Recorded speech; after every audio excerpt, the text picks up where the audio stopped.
오늘도 무사히 하루 보내셨습니까? 뉴스와이드 이상훈입니다.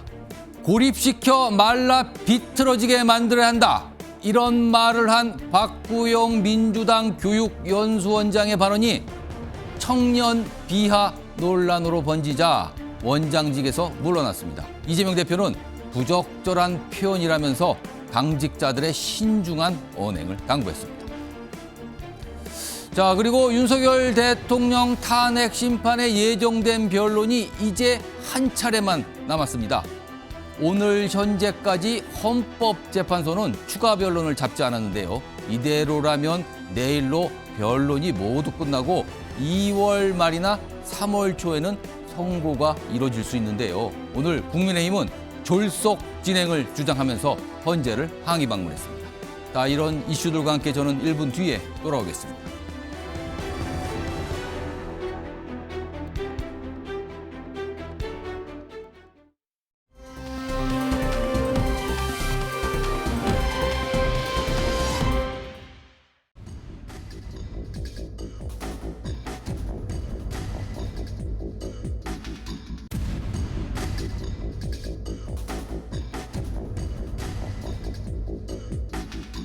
하늘이를 타겟으로 했다는 게 아니라 월요일이 아니었다면 화요일날 다른 학생이 타겟했을 거고요. 가장 빨리 소식을 접해야 되는 저에게 실시간으로 알려주셔야 될 것 같은데 저는 왜 이런 모든 내용을 기사를 통해서 접해야 됩니까? 제가 원하는 건 절대 다음부터는 우리 딸의 같은 상황이 이루어지지 않는 것 뿐입니다. 많은 분들이 충격적으로 받아들였죠. 이 소식. 이 초등학교, 대전의 한 초등학교에서 교사가 8살짜리 1학년 학생을 살해한 있을 수도 없는 이 사건. 경찰이 지금 조사에 속도를 내고 있는데요. 정리해 보겠습니다.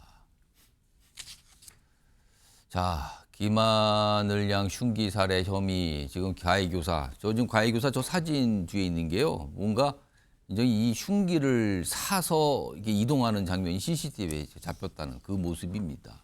지금 주거지 차량 등에 대한 압수수색을 오늘 집행을 했습니다. 그리고 체포영장이 발부가 됐거든요. 근데 집행 예정이다. 그리고 경찰에서는 신상 공개 여부도 좀 검토 중입니다. 몇 가지 조치들이 좀 동시에 쭉 진행되고 있죠. 압수수색했고요. 체포영장 발부 받았고요. 그리고 신상 공개 여부에 대해서도 검토 중이다. 이런 내용이 있습니다. 그런데 지금 이 얘기 좀 해보겠습니다. 안지성 변호사 나와 계신데요. 지금 체포영장은 발부가 됐는데 이 교사 본인 스스로 또 자해를 했잖아요. 그래서 지금 병원에 입원해서 치료받고 있다는데 그러면은 체포영장 집행은 어떻게 되는 겁니까? 일단 발부된 영장에 있어서는 뭐 집행을 안 할 수도 있는 부분이지만 집행을 하게 된다고 한다면 48시간 내에 구속영장 청구 여부를 또 결정을 해야 되기 때문에 체포가 끝난 이후에 48시간 안에는 구속 여부를 구속 영장 청구 여부를 결정해야 된다. 네, 그렇기 때문에 영장 집행에 있어서 좀 더 신중을 기해야 된다라는 의견도 있을 수 있지만 사실 지금 하늘양 사건 같은 경우는 범행 현장 뭐 직후긴 하지만 그 직후 현장이 피해자 유족들이나 이제 경찰들에서 목도가 됐고 피의자 또한 범행 일체를 자백하고 있기 때문에 증거 관계는 비교적 명확한 사안입니다. 여기서 다시 뭐 더 다투어질 쟁점도 없는 사안이고요. 또 하나 좀 고려돼야 될 부분은 현장에서 이제 피의자가 피해 아동을 살해하고 스스로도 이제 자해를 한 다음에 피를 흘린 채 발견이 됐지 않습니까?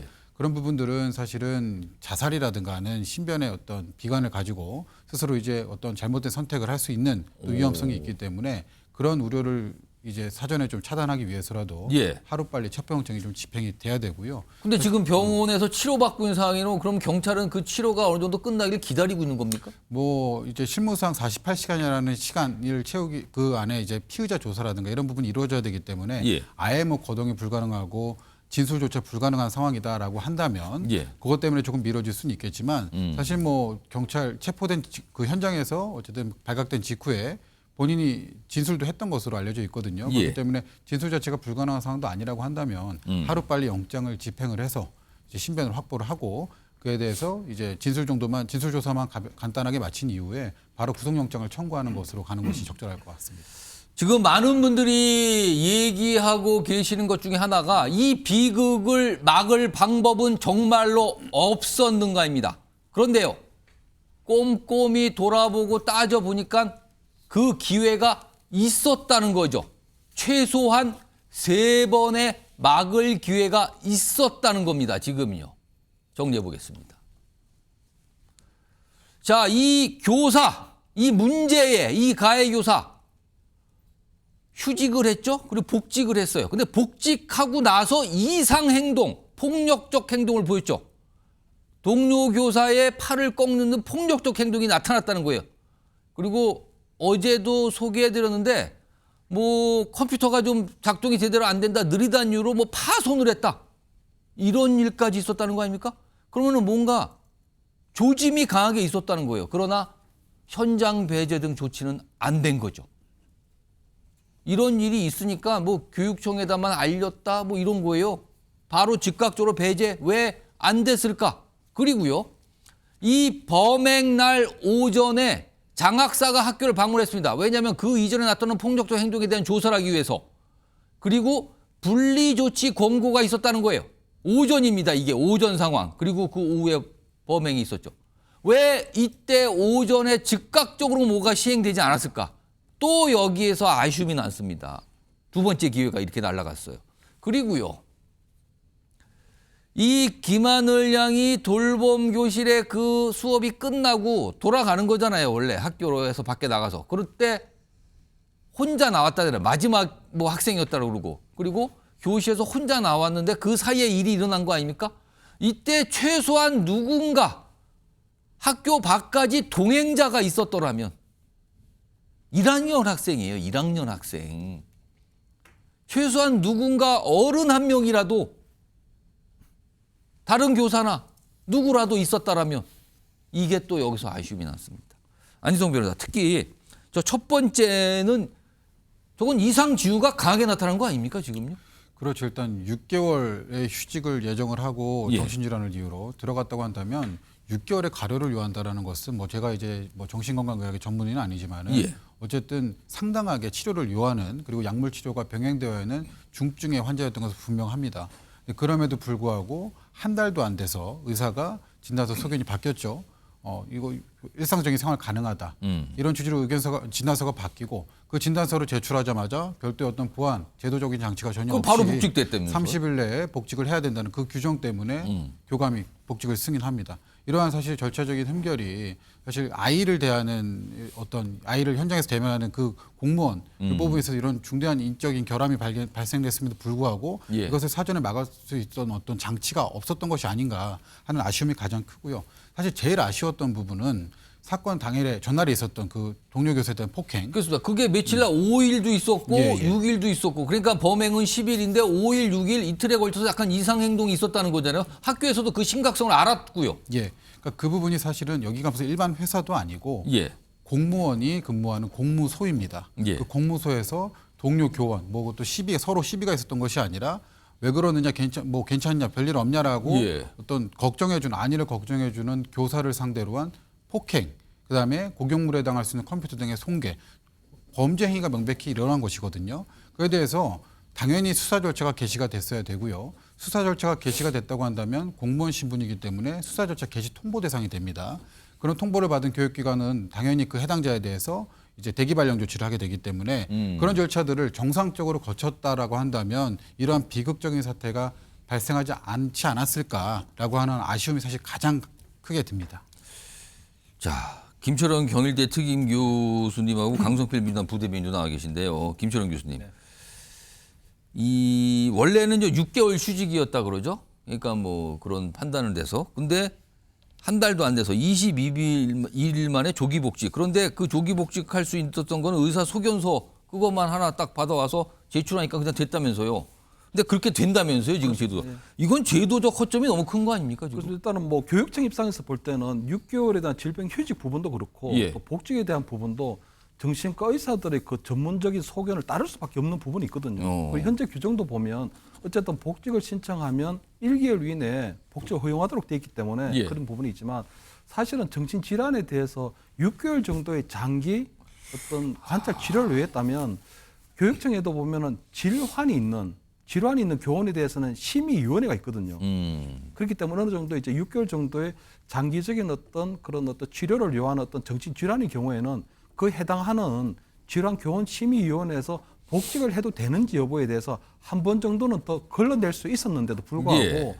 지금 대기전교육청에서는 그 위원회가 2011년 이후로 한 번도 열리지 않았다는 거거든요. 왜냐하면 이것이 교원들의 정신 질환에 대한 부분이기 때문에 교권의 침해에 해당한다. 이런 여러 가지 우려들 너무 때문에 반발 때문에 조심스럽게 본 건가요, 상황을? 그렇습니다. 그렇게 되면 그런 심의위원회가 한 번 더 스크린할 수 있는 그 기회가 놓쳐졌다는 게 하나 문제가 있고요. 두 번째 어쨌든 그 교사가 학교에 돌아와서 예. 컴퓨터를 파손하고 동료 교사를 폭행할 정도라면 학교장이 그 정신질환에 대한 의심을 갖고 조금 심층적으로 조금 추적 관찰할 필요는 있었거든요. 그 일단 이상 행동이 굉장히 위험한 행동이 나타났잖아요. 그럼 일단 배제 그렇습니다. 할 수 있는 거 아닙니까? 어떤 형태로 학교장이 좀 책임을 갖고 그 부분에 대해서는 조금 할 수 있었는데 부분이 있었는데 그런 부분에 있어서도 저는 아마 학교 당국에서는 설마 가장 안전해야 될 학교에서 교사가 저렇게 학생에 대해서 저는 상상도 할 수 없는 잔인한 행위를 할까 하는 이런 것들이 좀 있었지 않나 하는 생각이 들고요. 마지막으로 보면 오늘 국회에 보고된 자료에 따르면 예. 우울증을 앓고 있는 교원들이 전국에 한 10,000명 있답니다. 정신과 상담을 요하는. 거기다가 예. 불안 장애를 호소하는 교원들도 상당수 있다고 하거든요.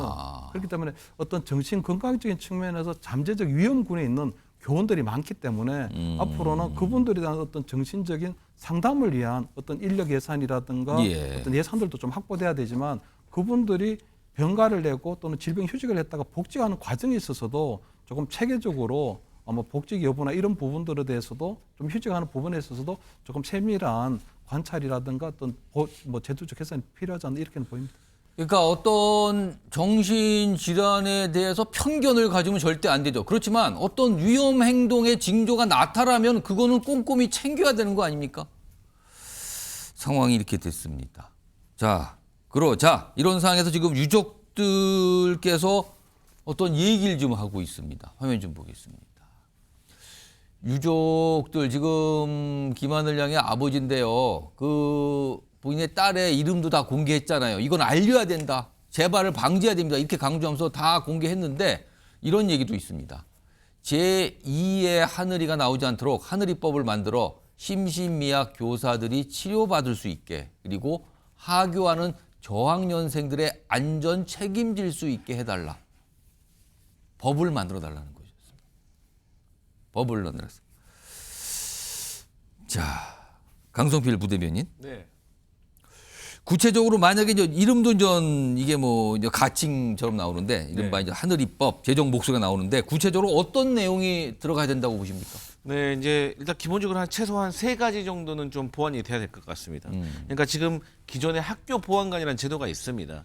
그런데 이게 학교 보안관 1명당 10개 학교 정도를 또 배당을 하고 있다고 해요. 그러니까 이게 현실화돼야 된다는 거죠. 그래서 이제는 학교당 최소 1명의 예. 학교 보안관을 조금 배치를 하고 또 교사가 이게 아파서 쉬고 싶어도 사실 바로 대체하기가 어렵잖아요. 예. 왜냐하면 교사가 바로 수업을 못하면 학생들이 놀게 되니까. 학생들이 또 피해가 되는 거죠. 맞습니다. 그거는. 그래서 교사들의 건강이 조금 악화되는 그런 경우도 있습니다. 그것은 교육부나 교육청에서 긴급 요원을 투입할 수 있는 어떤 여력을 좀 만들어야 되고요. 예. 그다음에 이 특수 직업군과 관련해 가지고는 이미 기존에 예를 든다면 비행기 조종사들 같은 경우는 3년에 한 번씩은 영어 테스트를 보고 1년에 한 번씩은 건강 진단을 꼭 받아야 되고 그다음에 비행을 하기 전에는 무조건 항상 음주 측정을 해야 됩니다. 그렇죠. 그건 다 안전을 위해서인 거죠. 그러니까 그 특수한 직업군에 따라서 그 직업군의 업무 수행 능력에 맞게 그 관련된 제도가 정비가 된 겁니다. 예. 이것도 음주 측정가 같은 경우도 과거에 어떤 사고가 있었기 때문에 바뀐 거거든요. 마찬가지로 초등학교 교사 같은 경우도 어린 초등학생들에게 예민한 어떤 영향을 줄 수가 있기 때문에 예. 이분들에게는 어떤 건강상의 어떤 상담이나 검사의 어떤 정신과 상담이라든지 예. 어떤 신체 검사나 이런 것에 있어서 조금 현실에 맞게 조금 개정을 해주는 것이 저는 이번 하늘이법에 담겨야 될 개정안이다 이렇게 보여집니다. 지금 이 자막으로 나오고 있는데 정부가 오늘 회의를 열었어요. 이 심각성을 파악을 하고 이제 회의를 열었는데 추진하겠다. 하늘이법 추진하겠다. 그리고 정신질환 등 교직 수행 곤란하면 직권 휴직을 시키겠다. 이런 내용 오늘 논의가 좀 있었다고 합니다. 안희성 변호사, 오늘 이 김하늘 양이 이제 부검 결과가 나오기도 했는데 당초 유족은 이 부검에 반대했는데 마음을 좀 바꿔서 부검에 동의를 했다고요? 어떤 이유에서 그랬을까요? 일단은 뭐 유족 특히 이제 아버님이 계속 이제 언론에서 나오시는데 이 사망의 원인에 대해서 구체적으로 좀 규명을 하고 예. 이 가해자가 혹시나 이제 심신미약이나 심신상실을 주장할 것을 대비를 해서 아. 사연을 좀 더 명확히 하자 이런 취지가 일단 담겨 있어 보이고요.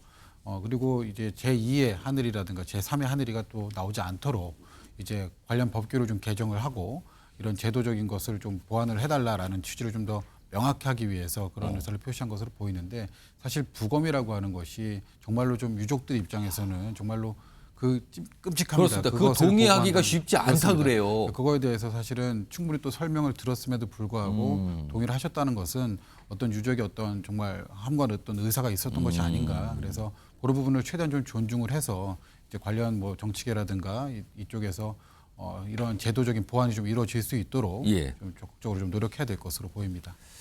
자, 오늘 경찰에서도 뭐 브리핑 좀 하고 설명을 내놨는데 그중에 한 부분이 좀 있습니다. 들어보겠습니다.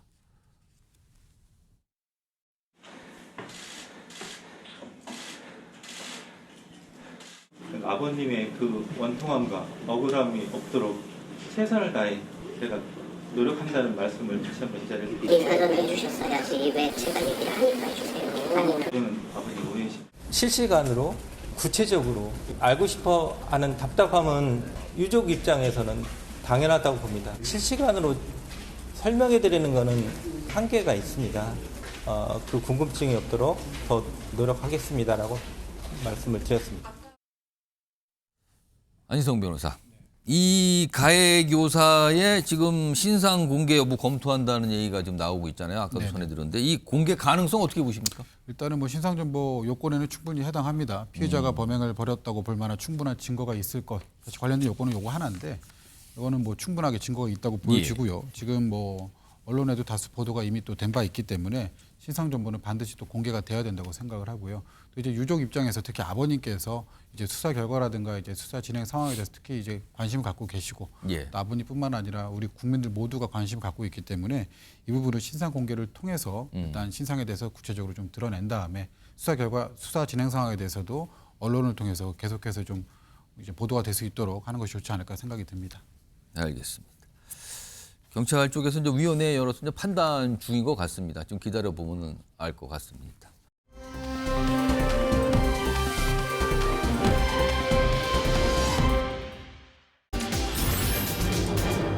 청년을 놓고 왜 이런 키워드입니다. 두 명의 인물이 나왔는데 최근에 글쎄요. 많은 분들이 거론을 하는 인물들이에요. 두 명의 인물 모두 다. 그런데 공통점은 청년에 관해서 얘기를 했다는 거예요, 지금요.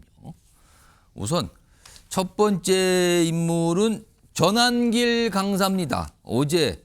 어제는 천안에서 열린 집회에서 마이크를 잡았고요. 그 앞서서는 주말에는 대구, 그전에는 부산 쭉 이렇게 오고 있잖아요. 지금 뭐 광주 집회도 뭐 간다는 이런 얘기가 나오는 상황인데 어제 있었던 천안 집회 그리고 그에 앞서 주말에 있었던 대구 집회 때 청년 세대에 대한 얘기를 합니다. 들어보시죠. 오늘 또 보니까 이 앞자리부터 시작해서 역시 2030 세대가 제일 먼저 많은 것 같습니다. 2030 세대분들께 나이 50 먹은 우리 기성세대가 늦게 나와서 미안합니다. 대통령은 비상계엄 선포했는데 2030 세대들이 먼저 알아버렸고 이제는 모든 국민들까지도 비상계엄을 계몽령이라고 부르게 된 것입니다. 이런 비슷한 얘기를 반복적으로 좀 하고 있거든요. 김철원 교수님. 특히 뭐 대구 집회에서는 비상계엄이 계몽령인 거를 청년 세대가 먼저 알았다. 그리고 청년 세대가 제일 많더라. 기성세대가 늦게 와서 미안하다. 이런 얘기까지 해요. 전한길 씨라고 제가 죄송합니다. 전한길 강사입니다. 전한길 강사가 탄핵 반대를 외치면서 실제로 청년 세대들의 어떤 집회 참여 이런 게 늘었다고 판단하세요? 네, 어떻게 맞습니다. 보십니까? 저는 뭐 이번에 전한길 씨가 참석한 그 동대구역 예. 광장 집회가 보면 언론 추산으로 한 5만여 명인데 실질 현장에 참석했던 분은 한 10여만 명이 넘는다고 얘기를 하는 거거든요. 그 중심에 지금 전한길 강사가 있기 때문에 저는 어떤 대치동에서 나름대로 어떤 일타 강사로서의 예. 전한길 씨의 유위력이 나타났다 이렇게 좀 생각을 하고요. 아마 야당을 비롯한 뭐 민주당을 비롯한 야당에서는 예. 청년 선동을 하고 있다고 보는데 저는 전한길 씨가 나름대로 어떤 사명감을 갖고 청년 계몽을 하고 있다 이렇게는 보이거든요. 왜냐하면 지금 과거에 우리 40, 50 세대 이상 같은 경우에는 정치를 바라보는 관점이 어떤 특정 지역 출신이라든가 경제력이라든가 어떤 교육 수준에 따라서 조금 일단 정치 성향이 특정화돼 있다면 20대, 30대 같은 경우는 아직도 어떤 특정한 어떤 정치 성향에 매몰되지 않고 예. 나름대로 조금 객관적인 판단할 수 있다. 이렇게 이제 전한길 씨는 좀 판단하고 있는 것 같고요. 어떻게 보면 이번 비상계엄 같은 경우에도 윤석열 대통령이 얘기하는 것처럼 계몽령이라고 하는 부분이 예. 결국 비상계엄을 통해서 전달하려고 했던 것은 야당의 폭주에 대한 부분이고 당일날 계엄군이 국회에 진입하면서 나름대로 굉장히 국민들께서 놀랐지만 결국은 윤 대통령이 얘기하는 것처럼 아무 일도 일어나지 않았는데 실질적으로 국정 흔들기나 이런 부분에 있어서는 민주당의 어떤 줄탄핵, 그다음에 대통령이 탄핵되고 난 다음에 어떤 국무총리가 탄핵되고 법무장관이 탄핵되고 한 여러 가지 예. 줄탄핵과 이런 것들이 계속 이어졌거든요. 탄핵은 탄핵 소추, 탄핵 탄핵 소추가 일어났기 되고 때문에 그런 예. 부분이 일어났기 때문에 결국은 그런 부분에 있어서 윤석열 대통령이 얘기하는 부분들은 일어나지 않았지만 예. 민주당에서 얘기한 부분은 일어나고 있는 부분이기 때문에 그런 부분에 있어서 2030 세대에 대한 상당히 소구력 있는 호소력 있는 이런 어필을 하고 있는 것 같고 그런 것들이 생각보다 잘 먹혀들고 있지 않나. 그런 것들이 최근에 여론조사라든가 광장 집회에 참여하는 2030 세대들의 어떤 적극적인 참여로 지금 나타나고 있다. 이렇게 보입니다. 강성필 부대변께서 보시기에는 정말로 청년 세대들이 좀 보수화되고 있다. 네. 그렇게 보시는지. 그렇다면 민주당으로서는 이 상황을 좀 민주당 입장에서는 좀 심각하게 봐야 되는 거 아닙니까? 일단 기본적으로 민주당에서는 지금 현재 2030 세대들이 예. 민주당에게 조금 마음을 주지 않는 것에 대해서는 저희가 상당히 심각하게 받아들이고 있습니다. 오. 그런데 저는 개인적으로 그리고 당에서도 2030이 보수화됐다라고 저는 생각하지는 않습니다. 그 이유는 뭐냐면 그렇다고 하면 과거에는 보수화되기 전엔 진보화 됐었습니까? 그건 또 아닌 거거든요. 그러니까 요즘에 2030의 어떤 가치관은 공정, 정의 뭐 이런 개념인 거예요. 근데 제가 어떤 책을 읽어보니까 이들은 솔직함을 원하는데 정직을 원하는데 예. 기성세대의 정직과 이들이 생각하는 정직은 또 다르더라고요, 개념이. 그래서 이게 사안마다 언제든지 2030은 떠날 수도 있고 돌아올 수도 있다라는 것이 저희의 판단이고 예. 그렇기 때문에 저희 민주당에서는 2030 청년 TF를 좀 만들어서 예. 여기에서 지금의 2030 특히나 남성 2030들이 어떤 생각을 가지고 있고 어떤 것에 대해서 부당함을 느끼는지에 대해서 저희가 좀 깊이 분석을 해볼 필요가 있다. 뭐 예를 들어서 뭐 남성들은 군대를 다녀왔는데 예. 군대를 다녀와서 나의 어떤 짧은 시간이 됐든 긴 시간이 됐든 젊음을 좀 바쳤다.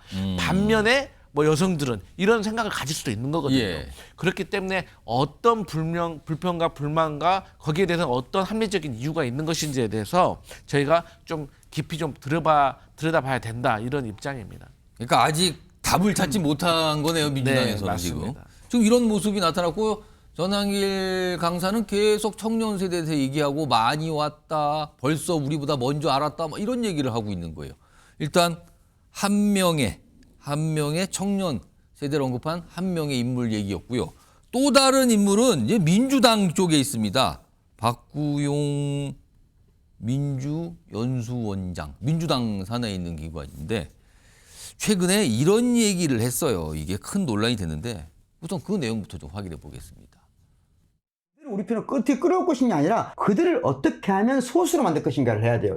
그게 정치적인 거예요. 지금은 그들 스스로 말라 비틀어지게 만들어야지. 이 외로운 늑대들의 가장 큰 특징은 항상 누군가를 추종하고 싶어 해요. 절대적인 힘이 있는 사람을 좋아해. 안전한 지대를 만드는 게 중요한 거지 걔들을 우리가 들어오게 하면 안 된다. 네? 그러니까 민주당 산하에 있는 교육연수원의 원장입니다. 그렇다면 당직이잖아요. 그리고 특히나 교육을 담당하는 기관의 원장. 강성필 민주당 부대변인께 질문을 안 할 수가 없네요. 왜 이런 발언이 나온 거며 민주당 내에 최소한의 일각의 기류를 반영한 얘기로 봐야 되는 겁니까? 이거 어떻게 이해해야 되는 겁니까? 이런 얘기는. 일단 제가 아는 한은 저희 예. 민주당 구성원 중에서는 저 박구영 원장의 어떤 발언에 대해서 동의하시는 분은 저는 없다고 생각합니다.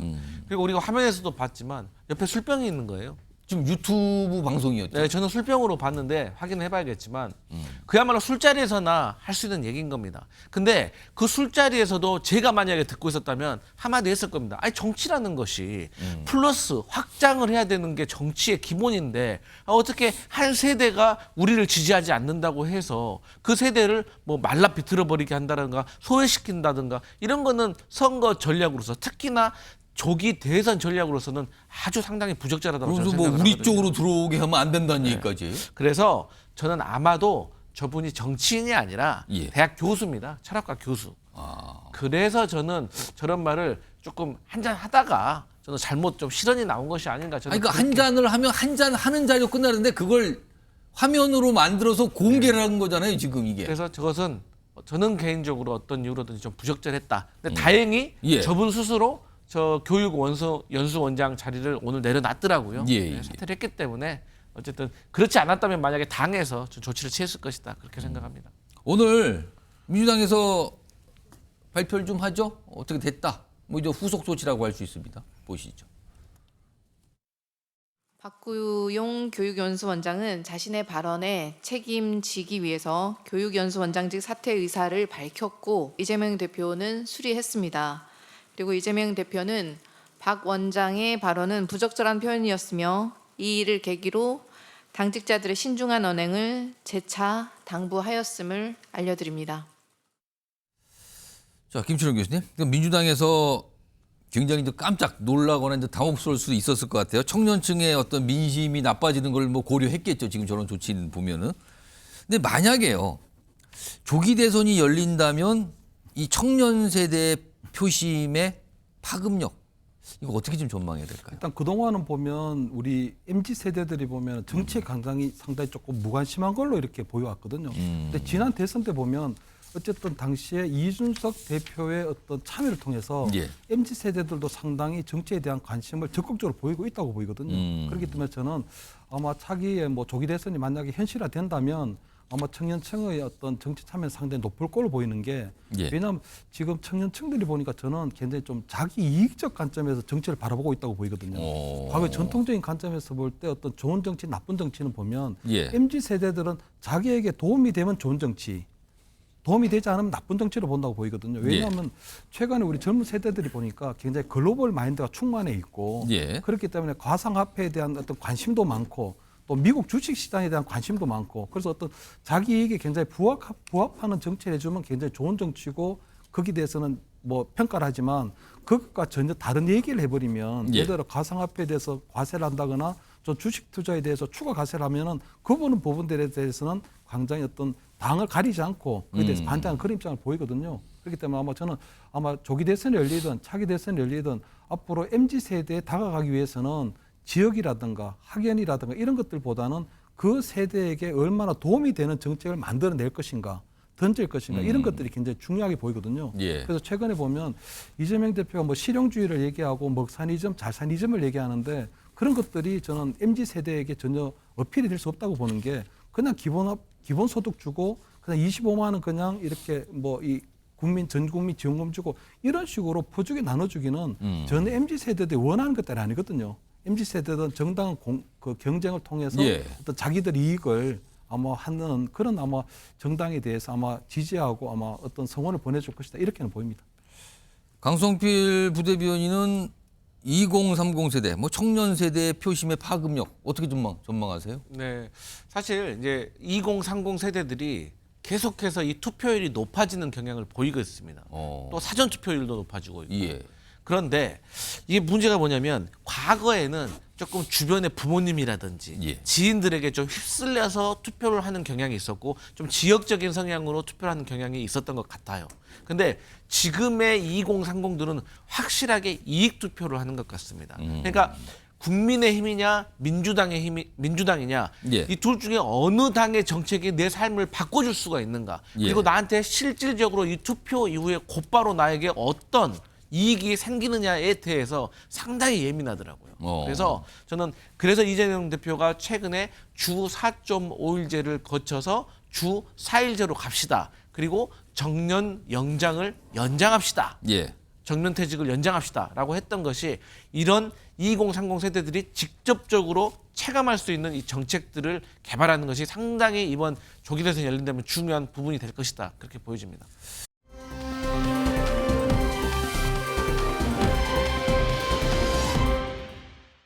박균택 민주당 의원입니다. 친명계로 뭐 꼽히시는 분이죠. 이런 글을 올려요. 강기정 광주시장님, 극우 세력의 5.18 광장 앞 집회를 불허하셨다고요. 집회 자유를 부정할 수 없으니 적합한 장소를 안내해주면 어떨까요? 그러면서 본인이 추천을 해요. 광주시의 남구 도동길 160, 이게 이제 이 주소인데 여기입니다. 근데 어딘지 보니까요. 이게 뭡니까? 광역위생매립장. 쓰레기장이네요. 여기를 추천한 거예요. 여기서 집회를 하게 해주세요. 안내해주면 좋을 것 같아요. 일로 가라고. 그러자 국민의힘에서 또 반응이 나왔죠. 들어보시죠. 좀 매진 행렬이 이루어지는 것도 사실 오히려 이런 반발심을 더 전 키우는 것 같거든요. 그러니까 안 그래도 이재명 대표가 있잖아 호남의 인정을 못 받는다라는 그런 컴플렉스가 있는 상황인데 그런 부분들이 좀 극대화될 수 있는 계기가 될 수 있기 때문에 더 경계를 하는 것으로 보이고 결론적으로 이제 광주 집회라는 것을 계기로 계속해서 극우몰이를 하고 있는 상황으로 보이는데 저희가 이에 대해서 단호하게 대응을 또 해 나가야 될 것 같습니다. 자, 두 분 우선 김초영 교수님. 이거 어떻게 보셨습니까? 쓰레기장을 장소로 추천을 그쪽으로 안내했으면 좋겠습니다. 그쪽을 추천한다는 거네요. 그래서 저는 이제 동대구역 집회에서 보였던 것처럼 이제 더 이상 거기 나오는 분들이 과거 뭐 태극기 부대라든가 아스팔트 극우 보수의 집회라고는 이제 그렇게 폄하할 수는 없는 부분이 있거든요. 예. 근데 저는 오늘 그 박균택 의원의 그 아마 광주에서 보수 집회를 하려면 쓰레기장에서 하라는 얘기를 듣고 예. 정말 우리 그 역대 국회에 보면 막말 정치인들이 계보가 있거든요. 근데 저는 22대 국회 들어와서 초선 의원들 중에 앞으로 그 막말 정치인들의 계보를 이을 만한 정말 막말 꿈나무 정치인의 어떤 그런 걸 봤다 이런 생각이 들고요. 사실 얼마 전에 보면 양문석 의원 같은 경우에도 우리 그 국악인들 보고 기생으로 폄하한 그런 것도 있었잖아요. 그렇기 때문에 저는 저런 막말들이 22대 국회에서 아마 그냥 조금 막말 꿈나무의 그 어떤 뭐 계보를 이을 어떤 제목감이다 이런 생각이 드는데 사실 저는 대구에서도요 지금 탄핵 찬성 집회가 열립니다. 윤석열 대통령에 대한 퇴진 집회가 열리고 있거든요. 예. 근데 광주에서는 왜 저는 탄핵 반대 집회가 열리는지를 알 수가 없거든요. 저는 강기정 어떤 이 시장이 아마 저런 집회를 불허한 것 굉장히 잘못됐다고 생각하고 저는 광주 시민들의 어떤 정신도 민심도 왜곡하고 있다고 보이거든요. 왜냐하면 제 생각에는 광주 정신이라고 하는 게 저는 용광로 정신이라고 보이거든요. 예. 성숙된 민주주의를 보여주는 거. 과거에 어떤 군부 독재가 들어왔을 때 시민들의 힘으로 막아냈던 것처럼 광주에서도 5.18 광장에서도 탄핵 반대 집회가 열리고 만약 그 부분에 있어서 잘못된 게 있다면 광주 시민들이 더 큰 탄핵 찬성 집회로 만들면 되는 거거든요. 그런 여러 가지 정치적 의견들이 5.18 광장에서 만들어지고 예. 그런 것들이 성숙된 민주주의로 용광로처럼 타올라야 그것이 진정한 5.18 정신이지 5.18 광장이라고 하는 게 신성 불가침도 아닌데 거기서 보수 집회를 반대한다는 것은 결국은 탄핵 반대 여론이 확산될까 광주 시민들에게 전파될까 두려워하거나 아니면 그런 것들을 막는다는 것밖에 안 되는 거잖아요. 그렇다는 것은 광주에서 결국은 5.18 정신을 훼손하고 있다 거꾸로. 그리고 강기정 시장이 굉장히 잘못된 결정을 하고 있는 것이고 저는 만약 이 보수 탄핵 집회에 대한 광주에서 열린 이런 부분들은 강기정 이제 광주 시장이 아니고 광주 시민들이 이 부분에 대해 어떻게 생각하는지 예. 답해야 될 때가 아닌가 그런 생각이 듭니다. 강석필 부대변인, 광주에서 집회 장소를 뭐 추천하는 셈이 됐는데 쓰레기장이 됐어요. 네. 매립장. 그러니까 이제 박균택 의원 같은 경우는 지역구가 이제 광주 광산구입니다. 예. 그렇기 때문에 어쨌든 광주 어떤 광역시에 계시는 유권자들 그리고 지역민들의 어떤 민심을 청취를 할 기회가 많이 있는 겁니다. 예. 그렇기 때문에 지역구 의원으로서는 그 민심을 또 중앙 정치에서 말할 수밖에 없는 본인의 사정도 있는 것이고요. 이제 그런 차원에서 또 윤석열 대통령에 대한 가장 부정적인 어떤 분위기가 큰 곳이 아무래도 광주 아니겠습니까? 그렇기 때문에 저런 발언이 나왔는데 조금 과도한 면은 저는 있다고 생각을 합니다. 그런데 저는 그렇습니다. 그 사실 합법적인 절차에 의해서 신고된 집회면은 저는 허가를 해주는 것도 괜찮다고 봅니다. 예. 사실 어떻게 보면 허가해줘야죠. 예, 불법적인 게 아닌데. 근데 제가 반대하는 이유는 뭐냐면 예. 저는 강기정 시장과 같은 생각인지 모르지만 강기정 시장도 광주시의 치안을 책임지고 있는 행정 책임자이기 때문에 예. 저는 저랑 생각이 같을 것 같은데 물리적인 충돌의 우려가 상당히 큽니다. 5.18 광장에서 만약에 탄핵 반대 집회가 네. 열린다면 예. 사실 5.18 민주광장 외에도 예. 저는 어쨌든 간에 다중집합장소에서 저런 집회를 연다고 하면 저는 상당히 정말 무력 충돌이 있을 가능성이 매우 높다라고 저는 생각을 합니다. 그렇기 때문에 무력 충돌이 아니라 물리적 충돌. 물리적 충돌, 예, 예. 물리적 충돌을 말씀하시는 그럴 수가 거죠? 있을 것 같아서 왜냐하면 최근에 이 전한길 씨가 부정선거 의혹을 얘기하면서 예. 우리나라는 전자개표를 하고 있는데 이게 조작이다. 그래서 수개표를 해야 된다라고 말씀을 하셨는데 우리나라 전자개표 시스템 아닙니다. 수개표 하고 있습니다. 예. 그리고 대법원, 법원, 헌재 그리고 뭐 탄핵 심판에서도 우리나라 부정선거가 없다는 것이 사실 드러나고 있는 상황에서 이런 가짜 뉴스를 또 광주까지 와서 얘기를 하신다면 예. 저는 광주에서 물리적 충돌이 충분히 일어날 수 있기 때문에 예. 저는 광주는 좀 지나쳐 주시라. 패스해 주시라. 저는 이런 말씀 꼭 드리고 싶습니다. 안희성 변호사. 그런데 광주에서 집회를 여는 것을 현실적으로 막을 수가 있습니까? 법적으로? 일단 우리 헌법에서 집회 결사의 자유를 보장을 하고 있고 그렇다고 하는 것은 이제 기본권의 하나로 보장하고 있는 것이거든요. 그래서 사실 집회라고 하는 것은 신고 대상입니다. 그래서 허가 대상이 아니라 예. 그래서 신고만 하게 되면은 당연히 이제 허가를 해야 되는 거고요. 그래서 지금 광주시장이 뭐 5.18 민주광장에서 해당 집회를 불허했다라고 하는 부분은 예. 사실 그 이후에 조금 논란이 남을 수는 있을 것 같습니다. 왜냐하면 어쨌든 국민의 집회 결사의 자유를 침해했다는 측면에서 좀 논란이 될 여지는 있습니다만 방금 뭐 부대변인께서 말씀하신 부분도 충분히 일리가 있는 또 부분이고 아까 교수님께서 말씀하셨던 것처럼 사실은 이 시장의 어떤 적극적인 행정 조치로서 예. 그렇게 좀 막아낼 것이 아니라 광주 시민의 다른 집회 결사의 자유로서 또 그것을 또 하게 되면 되는 것이거든요. 자연스럽게 시민들의 어떤 선택과 판단. 네네. 뭐 그런 차원으로 좀 해결했으면 어땠을까 하는 아쉬움이 좀 있고요. 박규택 의원님 같은 경우는 이제 사실은 검사 시절에 광주 고검에서 차장 검사로 예. 또 근무를 하셨기 때문에 뭐 지역구도 또 광주시긴 하지만 광주에 대한 애정이 또 남달라서 조금 그 표현에 있어서 좀 과했던 것은 아닌가 이런 또 생각이 매립장을 들었습니다. 추천한다고 그러네요 지금. 그래서 이게 또 국민의힘에서는 반발하죠. 아니 지금 뭐 추천해도 지금 뭘 추천한 겁니까? 약간 이런 반응이 나왔어요.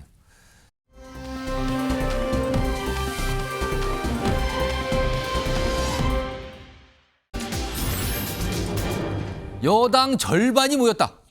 오세훈 서울시장의 사진이 있는데 오늘 국회에서 오세훈 서울시장이 주최한 토론회가 열렸는데 여기에 여당 국회의원의 거의 절반이 모였다는 거예요.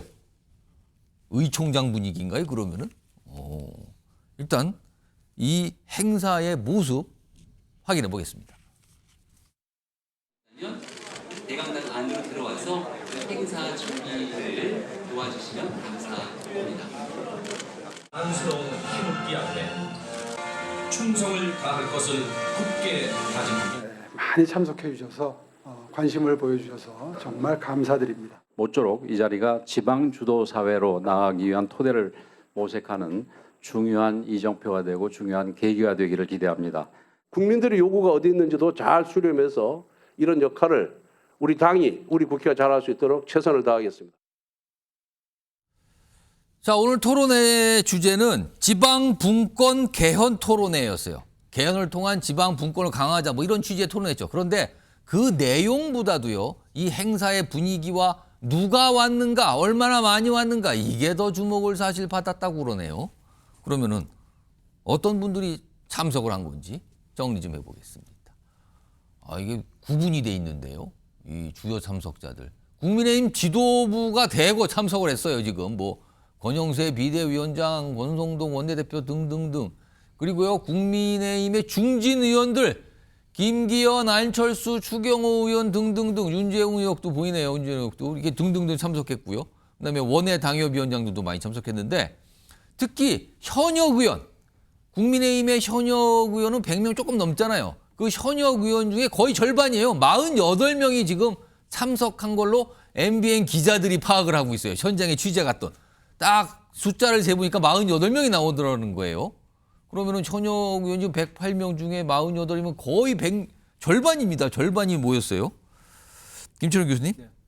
국민의 의원 절반 가까이가 오세훈 서울시장이 주최하는 행사에 참석을 한 건데 원래 오 시장이 주도하는 행사는 이 정도 현역 의원이 오는 겁니까? 아니면 오늘은 굉장히 특별하게 이유가 있는 겁니까? 일단 아마 오늘 그 오세훈 시장이 국회에서 이렇게 어떤 예. 세미나를 여는 것 자체도 거의 굉장히 거의 10여 년 만에 처음 있는 일이거든요. 이것도 굉장히 특이하고 이례적인 거다. 예, 그렇습니다. 그리고 또 그 오세훈 시장 같은 경우는 지금 서울시장을 4번째 하고 있기 때문에 예. 정말 지방 분권, 지방을 중심으로 한 국가 경쟁의 강화에 대해서는 진짜 진심이거든요. 예. 그렇기 때문에 아마 지방 분권을 통한 개헌에 대한 어떤 진정성을 좀 보이려고 하는 부분이 분명히 있는 것 같고요.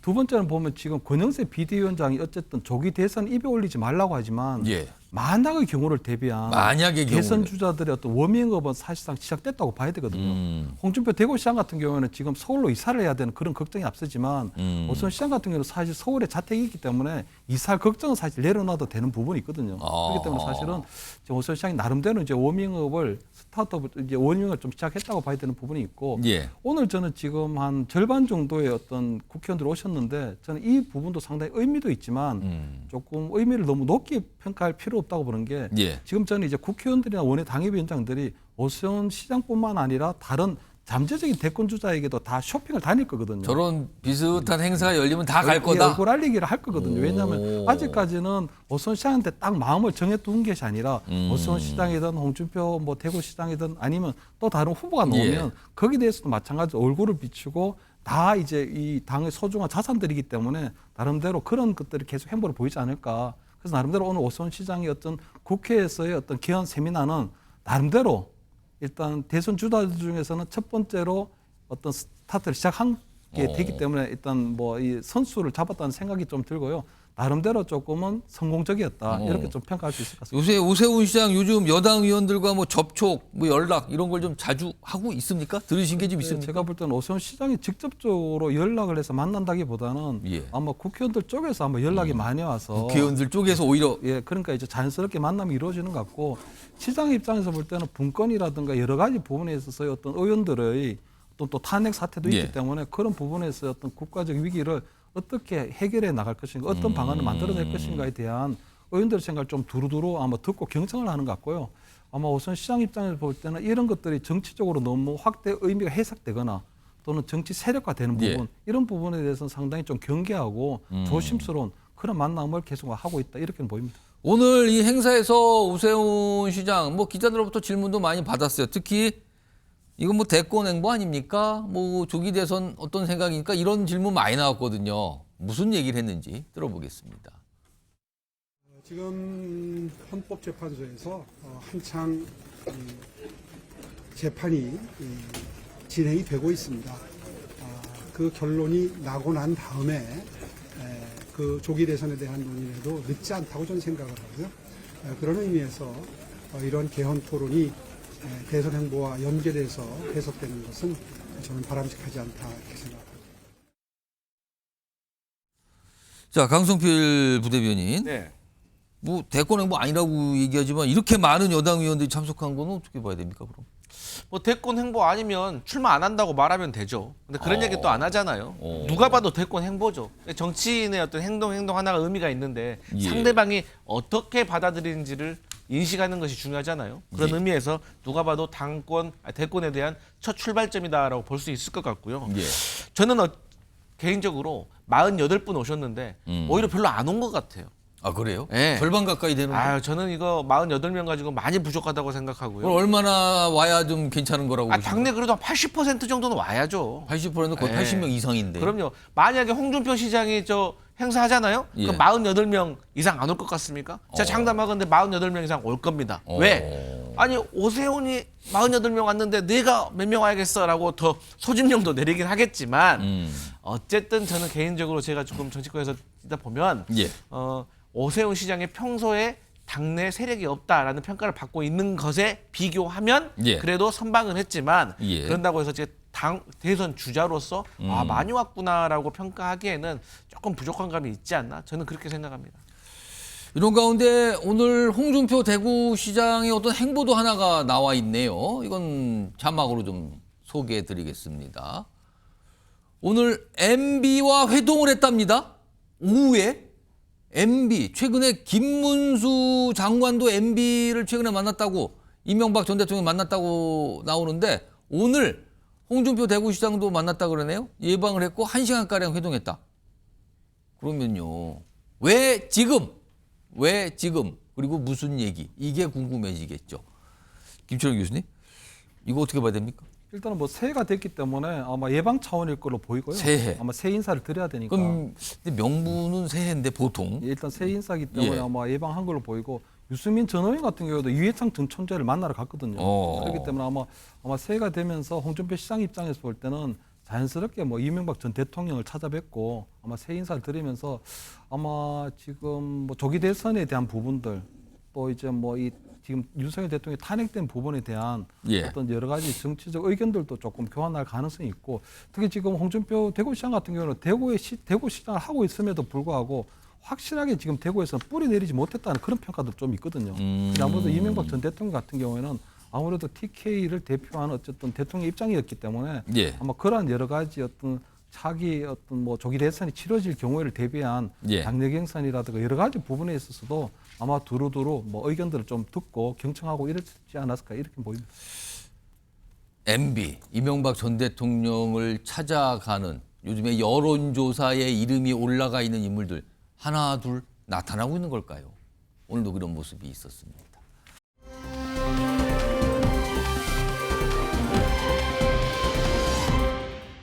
헌법재판소의 각종 심판사건 진행이 편파적이고 불공정하게 진행이 되어서 과연 헌재가 정치재판을 하는 것이 아니냐는 그런 국민적 의심이 커지고 있기 때문에 오늘 헌재를 방문하게 되었습니다. 수사 대상으로 포함시키고 국민의힘 당사 모든 압수수색 다 가능하도록 명태균 씨를 둘러싼 여러 가지 의혹들이 해소되는 것은 마땅하다. 국회법에 따라 표결하겠습니다. 표결에 앞서서 스스로 토론을 거부하지 마시고 좀 이따가 토론회 할 때 다시 들어오도록 하세요. 먼저 찬성하는 의원님은 손을 들어주시기 바랍니다. 반대하는 의원님 손을 들어주시기 바랍니다. 내려주십시오.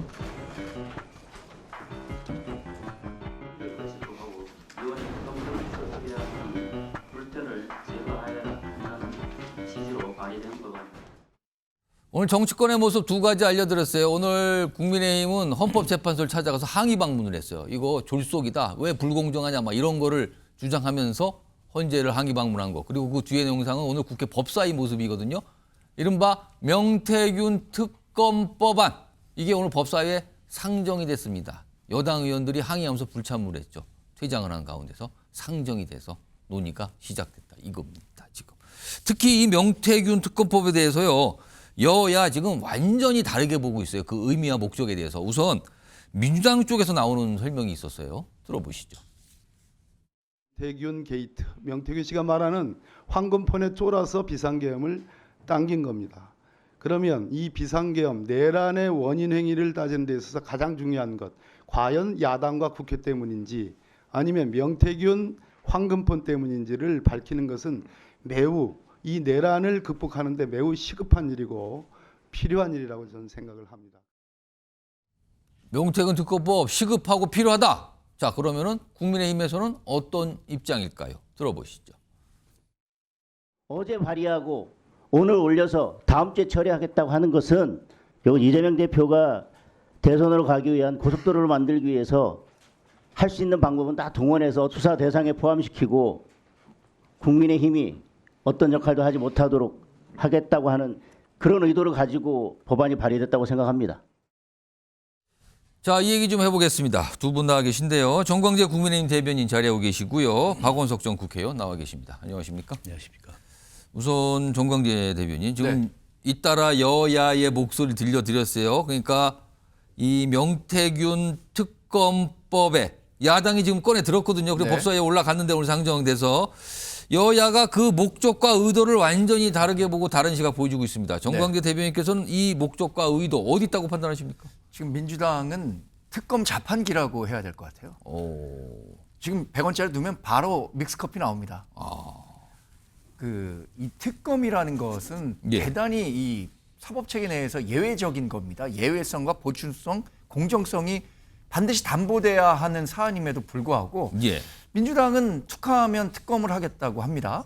근데 그 특검은 어떻게 진행되는가? 지금 민주당이 170석 갖고 있잖아요. 국회에서 150석만 있으면 특검을 먼저 발의해서 통과시킬 수가 있는 거예요. 뭐 통과시킬 수 있죠. 그러니까 민주당은 지금 무소불위의 권력을 국회에서 갖고 있는데 이런 일방적인 힘 자랑의 한 가지 수단이 특검이라고 생각합니다. 이 특검 지금 방송 화면 통해서도 보셨지만 만약에 특검이 민주당대로 발효가 된다면 어쩌면 있을 조기 대선에 결정적인 영향을 줄 수도 있는 사안이고요. 그리고 명태균 씨와 관련한 수사는 지금 충분히 진행되고 있고 창원지검에서 이번 달 안에 중간 수사 브리핑을 하겠다라고 밝혔음에도 불구하고 본인들이 정치 공세, 정치 정략적으로 자신들에게 굉장히 유리하게 작동할 수 있을 것이라고 생각하고 추진하고 있기 때문에 우리 당에서는 반대할 수밖에 없는 거죠. 박원석 전 의원께서 보시기에는 이 민주당이 이제 주도로 꺼내들은 이 명태균 특검법 카드 논의가 시작됐어요. 그럼 뭐 민주당이 다수당이니까 뜻대로 한다면 뭐 금방 보내니까 통과시켜서 뭐 정부로 보낼 수 있거든요. 이 목적과 의도 어디 있다고 좀 판단하십니까? 일단 지금 명태균 관련 사건을 창원지검이 수사를 지난해부터 하고 있습니다만 생각보다 지금 수사 진도가 잘 안 나가고 있다. 이런 판단이 있는 것 같고요. 그리고 이제 명태균 씨의 주장이긴 합니다만 일부에서는 뭐 이른바 황금폰이라고 불리는 그 폰에 대한 이제 증거인멸을 오히려 검찰이 종용하는 그런 수사 과정에서 일도 있었다. 이런 등등에 비추어서 여전히 윤석열 대통령이 탄핵 소추됐지만 그 영향을 미치고 있다. 영향을 미치지 않는다고 보기 어려운 상황에서 윤 대통령 부부가 연관된 사건이기 때문에 검찰에 맡기기보다는 어쨌든 특검을 통해서 진상 규명하는 게 보다 더 객관적이고 공정한 수사 결과를 기대할 수 있지 않겠나라는 판단이고요. 일단은 지금 그동안에 민주당에서 거듭 추진했지만 결과적으로 이제 국회 벽을 넘지 못했던 내란 특검법이나 김건희 특검법이 있지 않습니까? 근데 이제 내란 특검법은 실효성이 좀 떨어진다는 판단이 있어요. 이미 핵심 피의자들이 다 기소가 돼서 이제 피고인이 된 상황인데다가 윤석열 대통령도 기소가 됐지 않습니까? 근데 지금 와서 이제 내란 특검법이 통과된다 하더라도 이미 기소된 사건을 다시 원점에 수사하기는 어렵거든요. 그러니까 결국엔 보강 수사나 공소유지밖에 할 수 없는데 그러면 이건 이제 실효성이 좀 떨어지고 그리고 김건희 특검법 같은 경우에는 윤 대통령이 어쨌든 구속돼서 피고인이 된 상황에서 김건희 여사를 정면으로 겨냥한 특검을 한다는 게 지금 이제 국민의힘의 정서상 통과되기가 어렵기 때문에 그보다는 두 사람이 관련돼 있지만 또 검찰의 수사가 좀 미진한 그런 이 명태균 특검법을 통해서 어쨌든 내란 사태 혹은 김건희 여사의 그동안의 여러 가지 논란과 관련해 전부 연관이 있는 그런 어떤 수사이기 때문에 이걸 통해서 어떻게 보면 좀 이 수사를 연장해 가고자 하는 그런 의도도 담겨 있다고 볼 수 있을 것 같습니다. 지금 앞서서 들어보셨지만 국민의힘의 장도경 의원은 오늘 법사위 회의에서 그러니까 지금 민주당이 이렇게 명태균 특검법을 밀어붙이는 이유는 조기 대선 가능성을 염두에 둔 다음에 어떻게 하든 국민의힘 후보들을 수사 대상에 포함시키려고 그러는 것 같다. 이재명 대표의 뭐 앞길 터주려고 그러는 것 같다. 뭐 이렇게 약간 보면서 주장을 내놨거든요. 근데 사실 이 명태균 씨와 관련돼서 언급된 많은 정치인들 중에 2명, 오세훈 서울시장, 홍준표 대구시장 이름도 언급이 좀 됐었거든요. 오늘 오세훈 서울시장 국회에서 행사가 열렸는데 기자들로부터 이 관련 질문을 좀 받아요.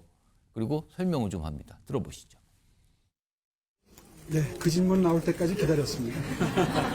만약에 명태균 수사가 지연이 돼서 그 입에서 나오는 여러 가지 바람직스럽지 않은 말들이 정치권의 질서를 흔들게 되면 그것은 검찰 책임입니다. 그런 일이 반복되는 것이 바람직하지 않다는 것은 국민 여러분들도 다 알고 계시리라고 생각합니다.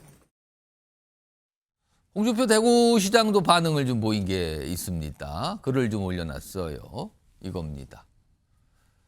명태균과 변호사를 추가 고발까지 했는데 민주당이 특검법에 나더러 찬성하라고 요구. 참 어이없는 집단들이다. 그러니까 무고 이 대가는 이재명이 부담하게 될 것이다. 그리고 강한 불만 표시하면서 이게 대가 치를 거예요. 이렇게까지 얘기합니다. 자신감 이런 걸 섞은 걸까요? 저런 반응이 나왔는데 이 얘기 좀 해볼까요? 정광재 대변인. 네. 일단 뭐 오세훈 시장이나 홍준표 대구시장 모두 거리를 좀 두고 있어요. 이건 말도 안 되는 거다. 약간 이런 분위기에 설명을 내놨는데 만약에 근데 조기 대선이 열릴 경우 이제 야당, 민주당에서 계속 이 문제 제기를 할 거 아닙니까? 이거에 대해서 후보를 거론하면서 계속 문제 제기할 것 같은데 이게 민주당 입장에서는 꽃놀이패가 되는 거냐 아니면 이거 자칫 잘못하면 역풍 불 수도 있다. 여러 가지 시각이 있더군요. 어떻게 보십니까? 우리 국민들이 이 민주당에 대해서는 이미 충분한 사전 학습이 돼 있다고 생각합니다. 2002년에 있었던 김대엽 씨 사건이라든가 가장 비근한 예로는 뭐 오세훈 서울시장 4.7 재보선 과정에서 생태탕 이런 것들에 대해서 과연 그런 것들이 실체적으로 존재했었는가? 그런데 존재하지 않았음에도 불구하고 민주당은 당시에 선거에서 이기기 위한 전략으로 이러한 마타도어를 했었다는 것을 충분히 이제 학습하고 있지 않을까 생각이 들고요. 오세훈, 홍준표 두 시장 모두 명태균 씨와 관련해서 명예훼손 혐의로 이미 고소 고발이 이루어진 상태입니다. 그리고 명태균 씨가 지금 영어에 못 믿긴 하지만 구속돼 있긴 하지만 본인의 변호인을 통해서 충분히 자기 메시지를 낼 수도 있는 상황이란 말이에요. 어제도 당장 특검에 대해서 본인은 찬성한다. 특검을 환영한다는 입장까지 이렇게 얘기를 했는데 이 두 사람에 대해서는 인상평가만 했지 구체적으로 무엇이 잘못됐는가에 대해서는 문제 제기를 하지 못하고 있는 거예요. 누구누구가 제일 양아치다 이런 식으로만 얘기하고 있는 거지. 그래서 그것이 무엇이 문제가 됐기 때문에 이 사람들이 선거법이든 정치자금법이든 어떤 식으로든 법적 처벌을 받을 수 있다라고 주장하고 그것과 관련한 법적 절차를 밟으면 될 텐데 단순히 이 두 사람에 대한 흠집내기용으로 하고 있다는 부분 그것을 덥석 민주당이 받아들여서 정치 공세화하고 있다는 부분에 대해서 분명히 국민적인 반작용, 반발이 있을 것이다라고 예상하고 있습니다. 박우석 전 의원님, 만약에 이게 명태균 특검법이 관철이 돼서 그리고 또 조기 대선이 열린다면은 계속 이 얘기를 좀 야당에서 문제 제기하고 이거를 또 약간 활용하려고 하고 그러지 않겠습니까 지금? 아니 뭐 당연히 정치 쟁점이 될 텐데 이게 이제 오세훈, 홍준표 두 분의 시장을 겨냥한 특검법이다. 근데 이렇게 얘기하는 건 이제 국민의힘의 넘겨짚기라고 보고요.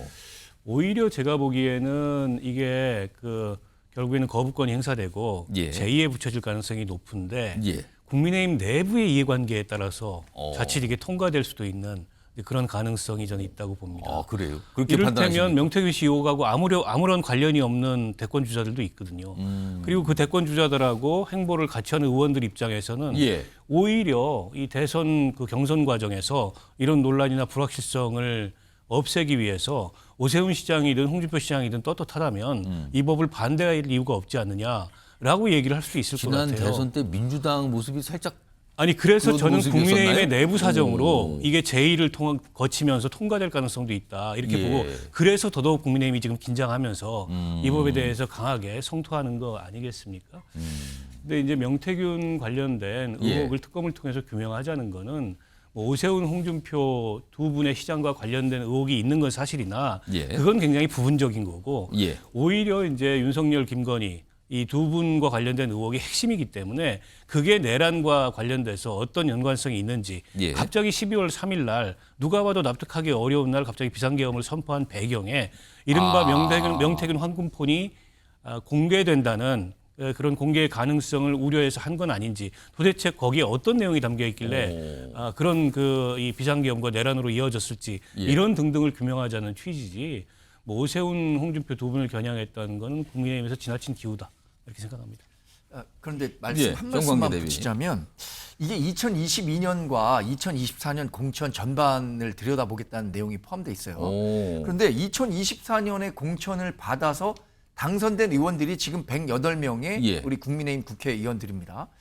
우리 당내의 일각에서 우리는 뭐 본인들은 명태균 게이트에서부터 자유롭기 때문에 찬성할 수 있다라는 것은 전 지나치게 나간 발언이라고 생각합니다. 왜냐하면 가뜩이나 지난번 탄핵 찬반 과정에서 탄핵에 찬성했던 사람들에 대한 배신자 프레임 이런 것들이 있는데 여기 108명의 국회의원들이 모두 수사의 대상이 될 수 있는 특검 법안에 어떤 정치적 목적을 갖고 민주당이 추진한 특검에 찬성한다고 했을 때 내부에서 오는 분열을 우리 당이 감당할 수 있을까요? 저는 이게 재의결 과정에 들어온다고 하더라도 단 한 표의 이탈표도 나올 것 같다고 생각하지는 않습니다. 알겠습니다. 두 분이 만약에 국회 통과돼서 정부로 가서 거부권이 행사돼서 다시 국회 왔을 때 이탈표 가능성에 대한 전망을 좀 다르게 해주셨어요. 다음 주제로 좀 가보겠습니다. 여기는 헌법재판소 그리고 최근에 여러 가지 상황들에 대한 공방이 벌어지고 있는데요. 일단 그 주제로 넘어가 볼까요?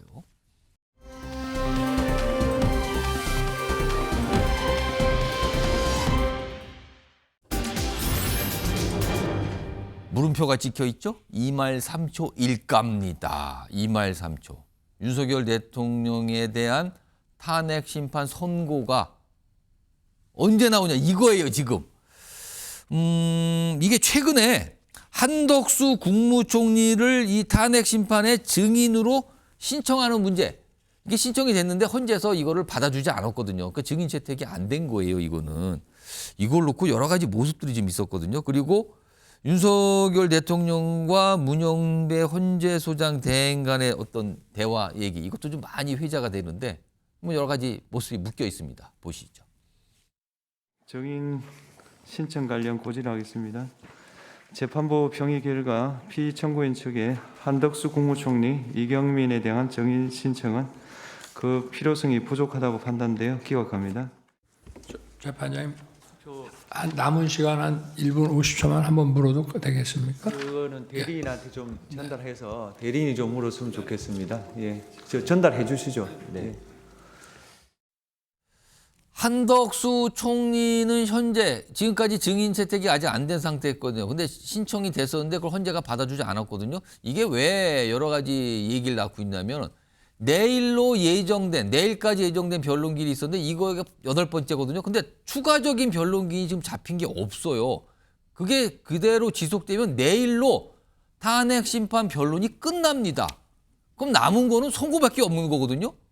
근데 한덕수 총리를 증인으로 신청하게 되면 변론 날짜를 좀 더 잡을 가능성이 있었거든요. 근데 이거를 헌재에서 기각시켜서 받아들이지 않은 겁니다. 자, 그러면은 이게 변론이 이제 내일로 끝나는 건지 그렇다면 선고는 2월 말 3월 초에 나오는 건지 이런 얘기가 지금 나오기 시작을 한 겁니다. 일단 정광재 대변인, 헌법재판소가 한덕수 총리 증인으로 채택하지 않은 거, 이걸 받아주지 않은 거 이거 어떻게 보십니까? 대단히 유감입니다. 그 헌법재판소가 정말로 우리가 걱정하고 있는 것처럼 정말 시간에 쫓겨서 절차적 정당성이나 충분한 수기 없이 결론을 이미 방향을 정해놓고 가고 있는 것은 아닌지 이런 부분을 의심할 수밖에 없는 상황으로 치닫고 있거든요.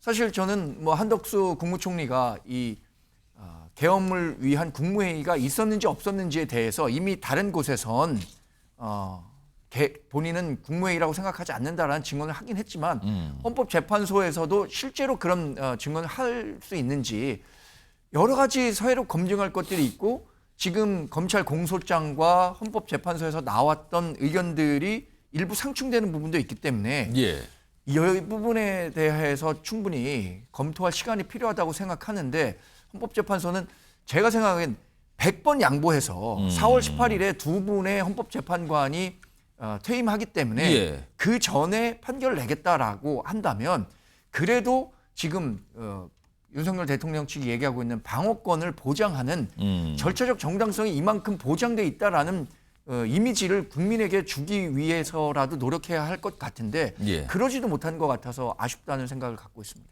지금 이 헌법재판소 관련해서 원희룡 전 장관이 오늘 기자회견을 통해서 굉장한 비판을 해요. 그 목소리 좀 들어보겠습니다. 지금의 헌법재판소는 헌법을 지키기는커녕 헌법의 기본 원칙을 피해서 도망다니는 헌법 도망소로 전락하고 있습니다. 절대 다수 의석을 차지한 의회의 독재도 자신들이 유권 해석으로 존재 이유 자체를 강요하고 있는 재판 독재도 대한민국 헌법은 용납하지 않고 주권자인 국민이 용납하지 않을 것입니다. 박원석 전 의원께서는 한덕수 총리를 증인으로 채택하지 않은 헌재의 결정, 판단 어떻게 좀 보십니까? 그 한덕수 총리를 증인으로 신청한 취지는 지금 이 탄핵 심판 과정에서 핵심 쟁점으로 제기돼 있는 국무회의 심의를 거쳤느냐와 예. 관련된 이제 절차적 정당성을 따져보기 위함인데 굳이 저 헌법재판소에 나와서 증언하지 않아도 예. 그에 대해서 판단할 만큼 충분한 판단 기준이 섰다라는 헌법재판관들의 평의 결과가 아닐까 이렇게 우선은 추정을 하고요. 거기에 더해서 지금 한덕수 총리가 헌법재판소의 피청구인으로 예. 지금 청구되어 있는 상태입니다. 어쨌든 탄핵 예. 소추가 됐기 때문에 그렇습니다. 약간 이제 특수한 상황이잖아요. 그것도 일정하게는 좀 가만히 되지 않았을까 싶은데 그보다 주요한 거는 한덕수 총리를 통해서 그 증인신문 과정에서 판단을 얻고자 하는 이 부분에 대해서 예. 어느 정도 이미 이제 판단이 섰다라는 어떤 그 배경인 것 같습니다. 그러니까 이미 이제 국무위원들 중에 그 헌법재판소에 나와서 증언한 사람도 있고 한덕수 총리 같은 경우에도 수사 과정, 예. 또 국회에서 뭐 그 청문회 과정에서 충분히 그에 관한 입장 표명을 비교적 분명하게 했기 예. 때문에 다시 불러서 들어서 뭐 꼭 그게 필요한 절차는 아니다라는 판단을 한 게 아닌가 싶고 저는 국민의힘의 이 사법부 흔들기가 좀 과하다고 생각해요. 그러니까 재판 과정에서의 이견은 재판 절차를 통해서 해줘야 될 문제지 예. 이거를 저렇게 법정 밖에서 정치적으로 이 헌법재판소 흔들기를 하는 건 이 헌법재판소도 그렇고 우리 법원도 그렇고 법치주의의 최후의 보루가 사법부인데 그 사법부를 대한민국에 집권하고 있는 여당이 이런 방식으로 흔드는 건 자칫 체제를 부정하는 것으로 보일 수 있거든요. 예. 그래서 재판 과정에서의 어쨌든 그 재판 진행과 관련된 이견은 법정 내에서 다퉈야 될 문제지 법정 밖으로 갖고 와서 헌법재판소 항의 방문 가고 그 헌법재판소에 대해서 공정하지 않다 이런 프레임을 예. 심지어는 재판관들 개인의 성향이나 그 가족들의 뭐 사회적 그 활동이나 이런 것까지 들먹이면서 하는 거는 이거는 뭐 체제 부정이라고밖에 볼 수 없는 그런 과도한 행위라고 봅니다. 요거는 여당에 계신 정광재 대변인께 좀 질문 드릴게요. 오늘도 이 헌법재판소가 브리핑을 했는데 이 기자들의 관심사는 그거였어요. 내일로서 지금 예정된 변론이 다 끝난다. 그럼 내일이 최종인가? 근데 그거에 대해서 모른다예요. 모른다고 답이 났고 그다음에 추가 변론에 가서 아직 뭐 전달받은 게 없다. 그러니까 아직도 잡혀 있지도 않아요. 추가적으로 변론을 더 할지. 그러면은 만약에 추가 변론이 안 잡히고 내일 그냥 진행이 되면 내일로서 끝난다고 봐야 되거든요. 그럼 내일로 탄핵 심판이 변론이 종결이 되면 과거 탄핵 심판의 사례를 봤을 때 종결된 이후에 한 보름 정도면 선고가 나왔거든요. 그렇다면 계산을 해보면 날짜 계산을 해보면 2월 말이나 3월 초가 된다고 지금 예상이 되는 거거든요. 이렇게 되면 국민의힘은 어떤 반응입니까? 저도 상당히 당황했습니다. 왜냐하면 추가 변론의 그 필요성을 윤석열 대통령 변호인단은 물론이고 예. 국민의힘에서도 우리 당에서도 윤석열 대통령이 주장하는 바가 충분히 반영되지 못하고 있기 때문에 예. 방어권 보장 차원에서라도 추가 변론이 요청된다면 헌법재판소가 받아들여야 한다라고 생각하고 있습니다. 그것이 지금 헌법재판소에 대한 뭐 일부 흔들기라고 얘기하고 있지만 예. 우리는 흔들기보다는 헌법재판소에 대한 바로 알리기 차원이라고 생각합니다. 헌법재판소가 어떻게 구성되어 있었고 실제 인적 구성이 우리가 충분히 공정하다고 생각할 만한 재판을 받고 있는가 이런 부분에 대한 문제 제기를 하고 있는데 그런데 그것도 모자라서 여기에서 추가 변론을 요청하는데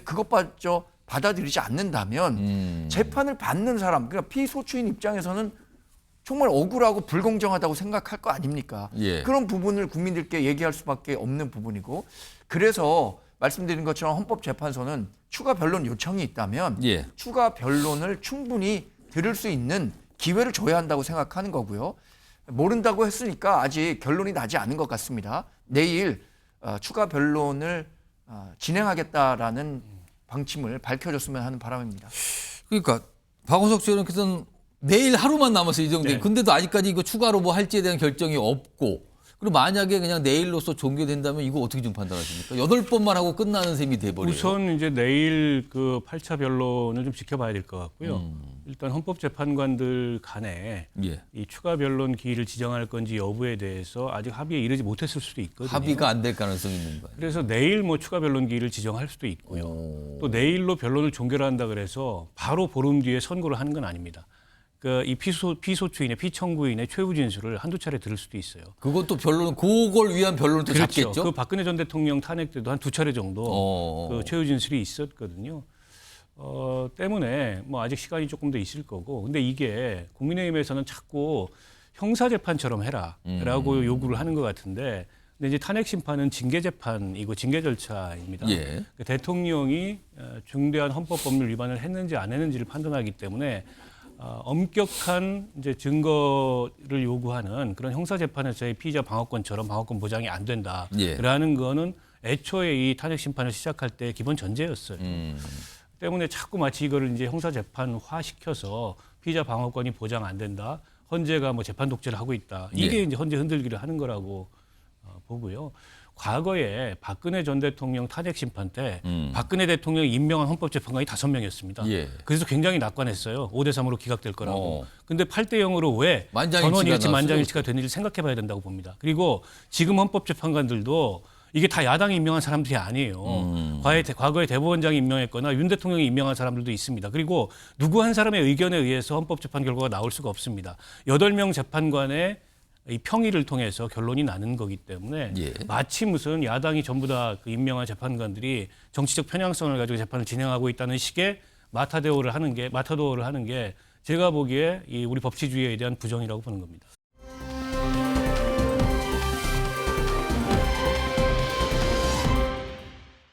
외부로부터 내부 시스템으로 침투가 가능한 그런 여러 문제점 등을 보고 제가 생각한 것보다는 상당히 부족한 수준이었구나 하고 좀 놀랐으며 선거 시스템에 공격이 되면 사회 혼란을 초래할 수 있겠구나 하고 부정선거에 대해서는 제가 뭐 말씀드리지 않겠습니다. 예, 그것은 저희들이 본 부분이 아니기 때문에 과거 여러 차례 선거소송 재검표에서 정규 투표지가 아닌 가짜 투표지가 발견된 적은 없었죠? 제가 보고받기에는 없는 것으로 알고 있습니다. 정부에서 상당한 돈을 지원해서 저희 선거 서버를 개선하였습니다. 그런 상황에서 22대 국선이 치러졌기 때문에 부정선거 주장이 지금 계속 이루어진다는 것에 대해서는 굉장히 좀 안타깝게 생각합니다. 네. 자, 이렇게 뭔가 좀 달라요. 그러니까 해킹 가능성을 놓고도 약간 다른 얘기. 그다음에 이제 가짜 투표지의 존재 가능성에 대한 또 약간 다른 얘기. 그러나 실제 이제 부정선거가 있었는가, 증거가 있었는가 이 부분에 대해서는 또 양쪽 다 그런 거는 없었는데 또 약간 이렇게 결론이 났어요. 그리고요, 어제는 중국 얘기도 나와요. 선거와 관련된 중국 얘기도 나오는데 요 얘기도 좀 들어보겠습니다.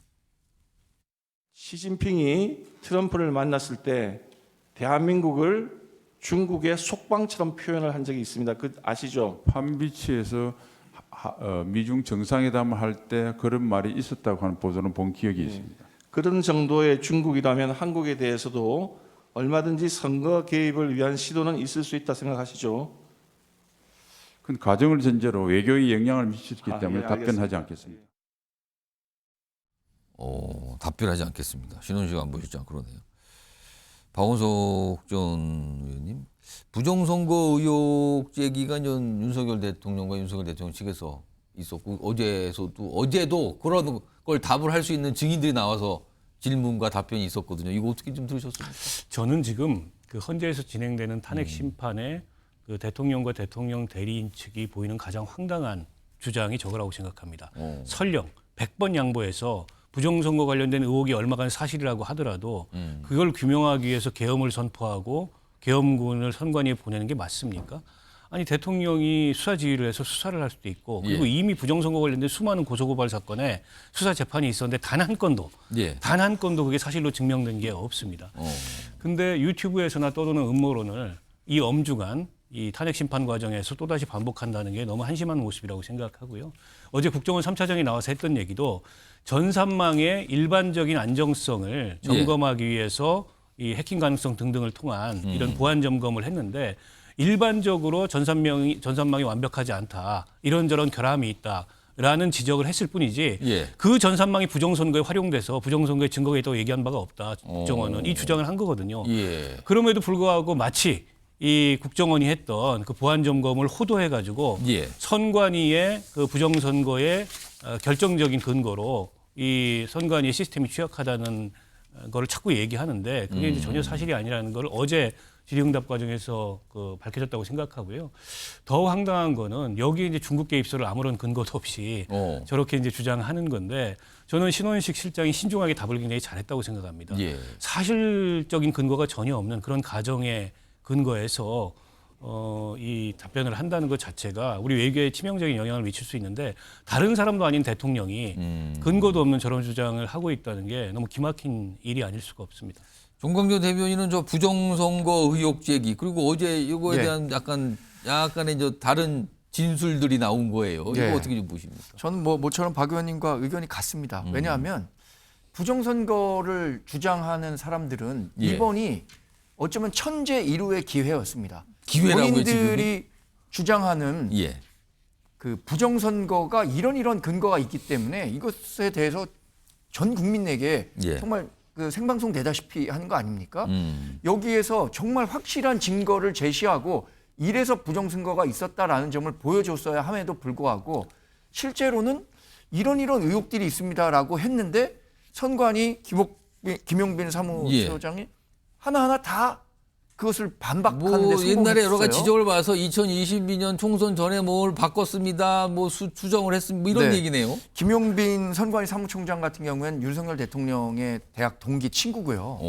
2023년부터 선관위에 있었기 때문에 본인이 선관위를 굳이 이렇게 조직 보호 차원에서 선관위를 보호해야 한다는 생각도 없을 겁니다. 근데 그럼에도 불구하고 김용빈 사무총장은 이런 부분에 대해서 자신이 이해할 만한 부정선거 의혹은 없었다.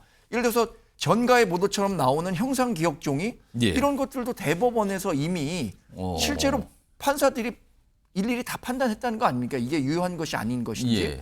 이런 것들을 종합해 봤을 때는 어제 사실상 부정선거와 관련한 음모론을 주장했던 분들은 대단히 실망스러운 헌법재판 결과였다라고 보지 않을까 생각합니다. 정광희 대변인 혹시요 이 선거 부정 의혹과 관련해서 중국 개입설 주장하시는 분들의 얘기 좀 들어보셨어요? 제가 그 정치인이 돼서 제일 경계하는 게 음모론인데요. 만약에 중국이 여러 가지 여론전이나 언론을 활용한다든가 다른 나라의 선거에 개입하려고 하는 의도가 있다는 것은 전 세계 여러 국가에서 알고 있는 사실입니다. 그런데 지금처럼 해커나 어떤 전산 조작을 통해서 중국이 그 해당 국가의 선거에 개입하려고 했다면 그게 만약에 발각됐을 때의 파장을 어떻게 감당할 수 있을까요? 저는 그런 음모론에는 동의하지 않습니다. 알겠습니다. 어제 부정선거 의혹 이게 사실은 집회 현장에서 주장도 나오고 정치권에서 일각 얘기하는데 어제 헌재 변론에서 이거에 관한 질문들이 있었고 진술들이 있었습니다. 그 내용 좀 소개해드렸고요.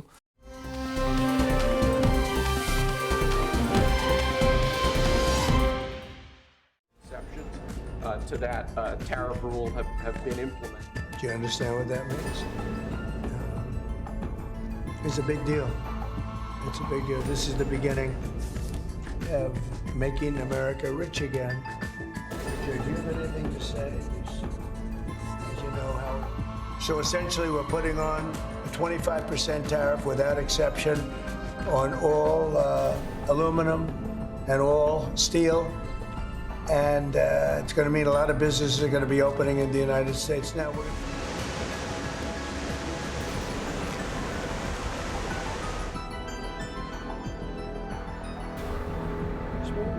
I love the steel makers. That's good. Of course they, because they want to. Steel and aluminum create thousands, if not millions.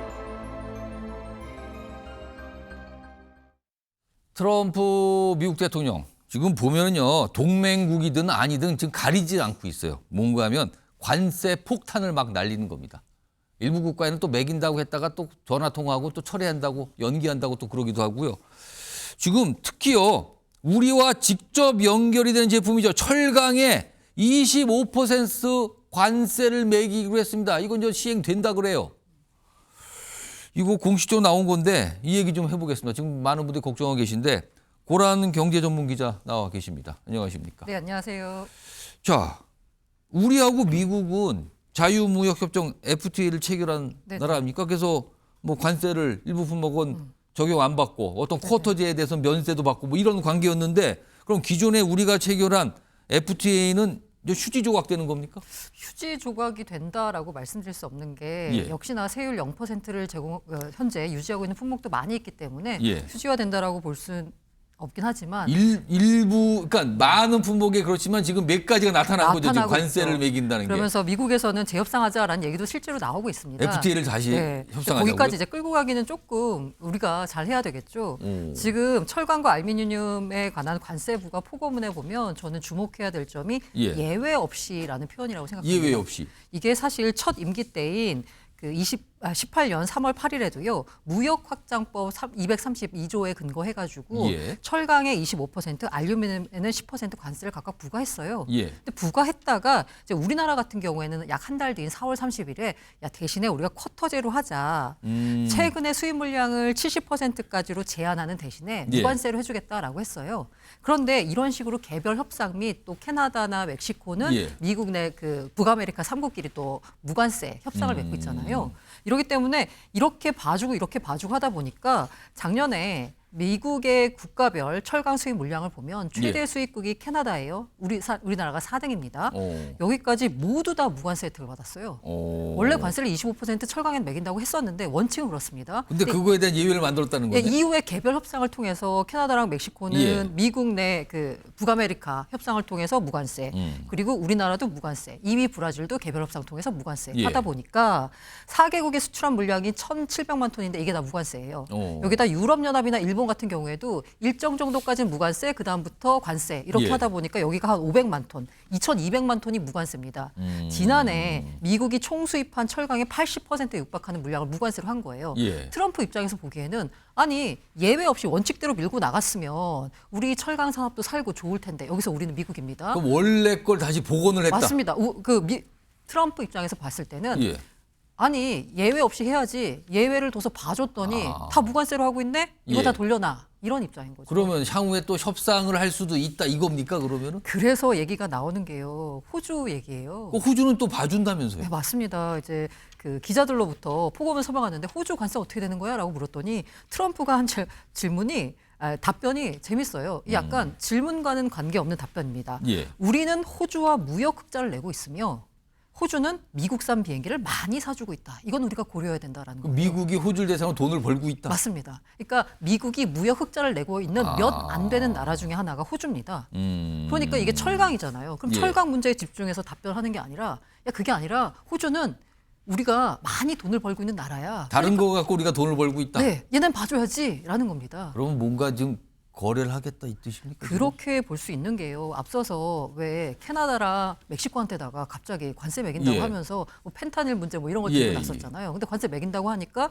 유예 기간을 뒀잖아요. 그렇습니다. 그 사이에 무슨 일이 있었냐면 통화해가지고 갑자기 뭐 캐나다가 국경에다가 뭐 몇조 달러를 투자한다는 예, 뭐 이런 예. 발표들 나왔잖아요. 뭐 불법 임자를 막겠다는 맞습니다. 둥. 예. 이런 식으로 약간 이 관세를 가지고 뭔가 협상의 대상으로 트리거로 지렛대로 삼고 있다라고 볼 수 있는 거죠.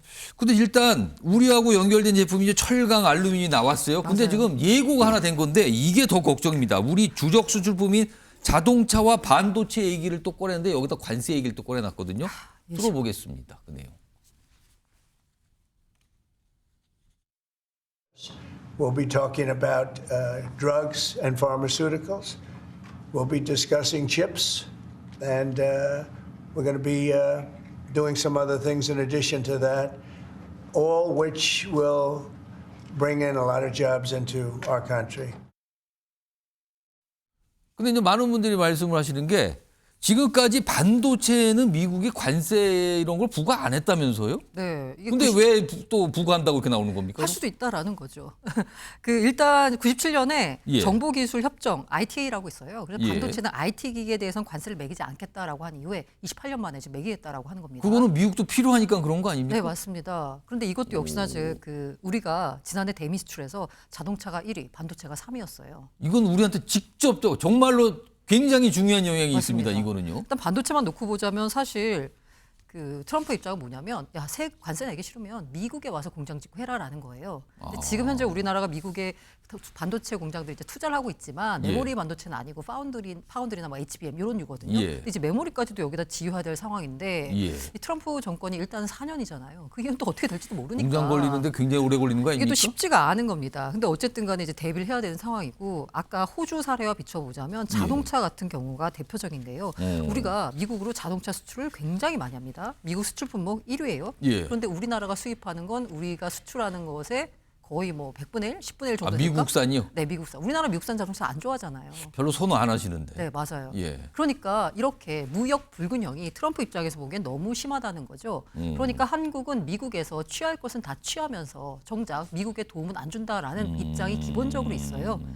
그래서 지금 현재 트럼프가 이 각 나라를 대하는 방식을 보면 동맹국이 아닙니다. 그냥 거래 상대방인 거예요. 동맹이고 우방이고 이런 거 안 따지는 것 같아요. 거래 상대방. 예. 거래 상대방은 뭐예요? 거래는 취할 건 취하고 줄 건 주고 하는 거잖아요. 예. 그래서 우리가 여기서 이렇게 우리 경제에 엄청난 영향을 미칠 관세 부담을 폭탄을 그대로 맞지 않으려면 트럼프에게 줄 건 주고 하는 뭔가가 있어야 되겠죠. 그래서 우리가 뭘 주냐? 뭘 줄까를 생각을 해봐야 되겠죠. 그걸 고민해야 된다는 거죠. 네.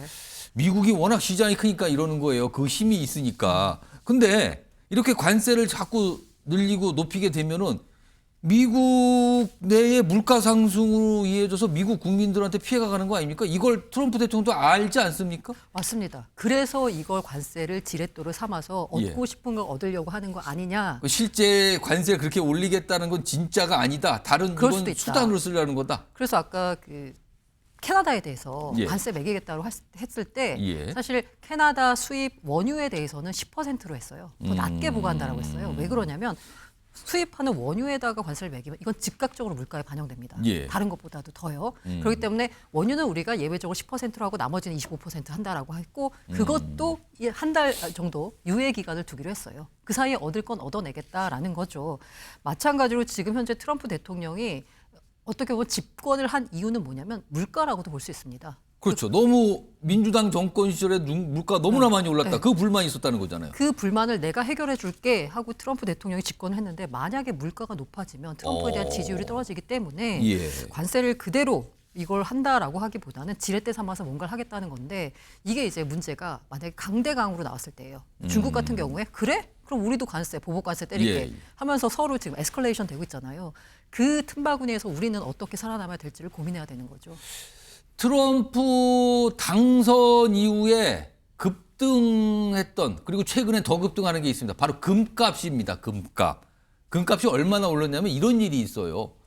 연초 이후에 25% 올랐는데 이게 돌반지가 보통 한 돈인데 3.75g 지금 60만 원이랍니다. 이거 돌반지 아니네요, 그러면. 그래서 1g짜리로 만든 돌반지가 인기랍니다. 1g이면 60만 원 계산하면 한 16만 원 되거든요. 그래서 어떤 분이 이렇게 얘기하신대요. 요새 한 돈은 받기에도 민망한 가격 1g이 적당하죠. 요런 반응까지 나온다 그러는데요. 그리고 또 이런 일도 있어요. 금값이 오르니까 나타나는 현상일까요?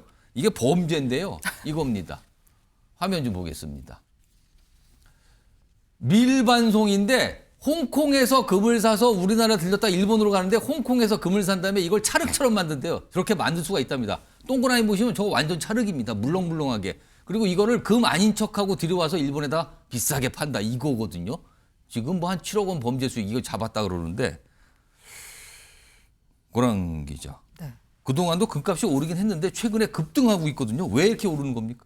사실 뭐 트럼프가 집권하면서 취임식 이전부터 관세 때릴 거야 이러면서 여러 가지 이른바 경제가 제일 싫어하는 게 불확실성이잖아요. 이 불확실성이 높아지다 보니까 올라간다라고 볼 수 있습니다. 강경한 무역 정책, 글로벌 경기 불확실성 하니까 안전자산 하면 딱 떠오르는 게 바로 금이죠. 그러니까 금을 찾는다라는 거고요. 그리고 무엇보다도 이 중앙은행들이 금을 너도 나도 사고 있어요. 특히 중국, 러시아. 왜 삽니까? 중앙은행들이? 사실 특히 이제 중국 같은 경우에는 이른바 달러 패권, 그리고 러시아 같은 경우에서 우크라이나 때 미국이 스위프트망을 막아버리면서 러시아가 갖고 있는 해외 자산이 동결된 경험이 있습니다. 이러다 보니까 중립적인 어떤 자산을 갖고 가야 된다. 중립적인 자산은 미국의 달러에 좌지우지 되지 않는 거. 가장 오래된 바로 금이죠. 금을 산다는 거고 또 인플레이션 우려가 있기 때문에 역시나 금을 선호하는 거죠. 그러니까 아까 소개했지만 금값이 오르니까 뭐 이상한 방식의 밀수도 나타나는데 지금 보면 한 지역의 한 지자체가 옛날에 황금박지상을 하나 만들었는데 그게 2005년부터 만들어 2008년에 만들어졌는데 그때 27억 원을 줬대요. 근데 그때 비판 많이 받았거든요. 왜 만드냐고. 근데 지금 이 가격이요 270억 원에 달합니다. 엄청난 투자가 뜻하지 않게 된 셈이 됐습니다. 이렇게 금값이 올라 있습니다.